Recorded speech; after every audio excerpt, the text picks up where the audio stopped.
ആലത്തൂർ മണ്ഡലത്തിൽ ഇടതുമുന്നണി ലീഡ് ചെയ്യുന്ന എന്തായാലും കേരള രാഷ്ട്രീയത്തിൽ വലിയ ചർച്ചകൾക്ക് വഴിവെക്കാവുന്ന, കേരള രാഷ്ട്രീയത്തിൽ വലിയ വിവാദങ്ങൾക്ക് തിരികൊളുത്താവുന്ന ലോക്സഭാ തെരഞ്ഞെടുപ്പിന്റെ ഫലമാണ് പുറത്തു വന്നുകൊണ്ടിരിക്കുന്നത്. എന്തായാലും ഇന്ന് വൈകിട്ടോടുകൂടി അതുമായി ബന്ധപ്പെട്ട കൃത്യമായ ചിത്രം തെളിയും. ഒരിക്കൽ കൂടി പ്രേക്ഷകരെ ഓർമ്മിപ്പിക്കുന്നു, ഔദ്യോഗികമായി തെരഞ്ഞെടുപ്പ് കമ്മീഷൻ ഇതുവരെ ഒരു സ്ഥാനാർത്ഥിയെയും വിജയിയായി പ്രഖ്യാപിച്ചിട്ടില്ല. മുന്നേറ്റം കേരളത്തിൽ UDFന്റെ മുന്നേറ്റം, സംസ്ഥാനത്താകെ രാജ്യത്താകെ മോഡി തരംഗമില്ല, NDA തരംഗമില്ല. ഇഞ്ചോടിഞ്ച് പോരാട്ടം, NDA ഇന്ത്യ സഖ്യം തമ്മിലുള്ള ഇഞ്ചോടിഞ്ച് പോരാട്ടമാണ് പലയിടത്തും നമുക്ക് കാണാൻ കഴിയുന്നത്. കേരളത്തിലേക്ക് വരുമ്പോൾ ആറ്റിങ്ങലിൽ ശക്തമായ പോരാട്ടമാണ് നടക്കുന്നത്. വെറും 253 വോട്ടിൻ്റെ ലീഡ് മാത്രമാണ് അടൂർ പ്രകാശിന് അവിടെ ഉള്ളത് എന്നുള്ളതാണ്. അത് തുടക്കം മുതൽ വളരെ ശക്തമായൊരു പോരാട്ടം. ഒരുപക്ഷെ ഏതാണ്ട് 50% വോട്ടുകൾ അവിടെ ഇതിനോടകം തന്നെ എണ്ണി പൂർത്തിയായിട്ടുണ്ട്.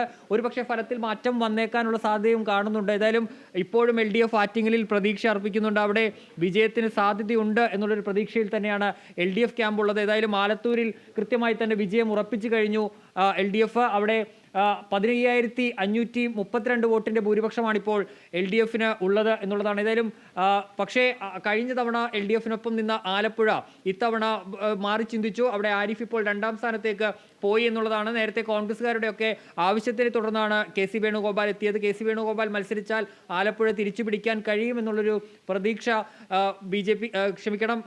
കോൺഗ്രസിനുണ്ടായിരുന്നു. അത് തന്നെ എന്തായാലും ഫലിച്ചു. പക്ഷേ ആത്യന്തികമായി കോൺഗ്രസിന് ഇവിടെ 17 സീറ്റ് നഷ്ടപ്പെടുമ്പോഴും നഷ്ടപ്പെടുന്ന 2 സീറ്റുകൾ പ്രധാനപ്പെട്ടതാണ്. തിരുവനന്തപുരത്ത് BJP പിടിച്ചെടുക്കുന്നത് കോൺഗ്രസിന്റെ 2 സിറ്റിംഗ് സീറ്റുകളാണ്. ഇതിന് നേതാക്കൾ ഉത്തരം പറയേണ്ട ഒരു സാഹചര്യം തൃശ്ശൂരിൽ 61,534ലേക്ക് സുരേഷ് ഗോപിയുടെ ലീഡ് ഉയർന്നിരിക്കുന്നു. തൃശ്ശൂരിൽ വളരെ വലിയ രാഷ്ട്രീയ പോരാട്ടം കണ്ട തൃശ്ശൂരിൽ കോൺഗ്രസ് അവരുടെ കരുത്തനായ സ്ഥാനാർത്ഥിയെ, വടകരയുടെ സിറ്റിംഗ് MP K മുരളീധരനെ തൃശ്ശൂരിലേക്ക് കൊണ്ടുവരുന്നു. TN പ്രതാപനെ മാറ്റുന്നു. ഒരു രാത്രി കൊണ്ടെടുത്ത രാഷ്ട്രീയ തീരുമാനം പരാജയപ്പെട്ടു എന്ന് വിലയിരുത്തണ്ടേ?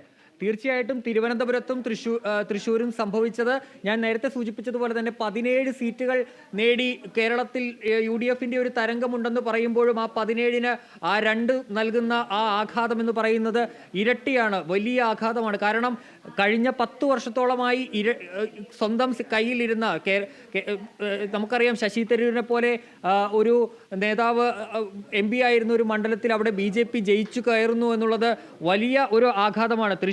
തൃശ്ശൂരിൽ സിറ്റിംഗ് MP ആയിരുന്ന TN പ്രതാപൻ അവിടെ വിജയസാധ്യത ഉണ്ടായിരുന്ന ഘട്ടത്തിലാണ് വടകരയിൽ നിന്നൊരു രാത്രിക്ക് K മുരളീധരൻ അവിടെ ഇറക്കുന്നത്. പക്ഷേ K മുരളീധരൻ അവിടെ ഒരു ചലനവും ഉണ്ടാക്കാൻ കഴിഞ്ഞില്ല എന്ന് മാത്രമല്ല 3ാം സ്ഥാനത്തേക്ക് തള്ളപ്പെടുന്ന ഒരു സാഹചര്യവും കൂടി ഉണ്ടായി. അതുകൊണ്ട് തന്നെ കോൺഗ്രസിന് എനിക്ക് തോന്നുന്നു LDFനേക്കാൾ കൂടുതൽ ഉത്തരം പറയേണ്ടി വരിക UDFനും കോൺഗ്രസിനും തന്നെയായിരിക്കും. കോൺഗ്രസിന്റെ ആഭ്യന്തര വിഷയങ്ങൾ, ആഭ്യന്തര രാഷ്ട്രീയത്തിൽ വളരെ വലിയ വിവാദം ഉണ്ടാക്കാൻ പോകുന്ന ഒരു വിഷയം കൂടിയല്ലേ തൃശ്ശൂരിലെ?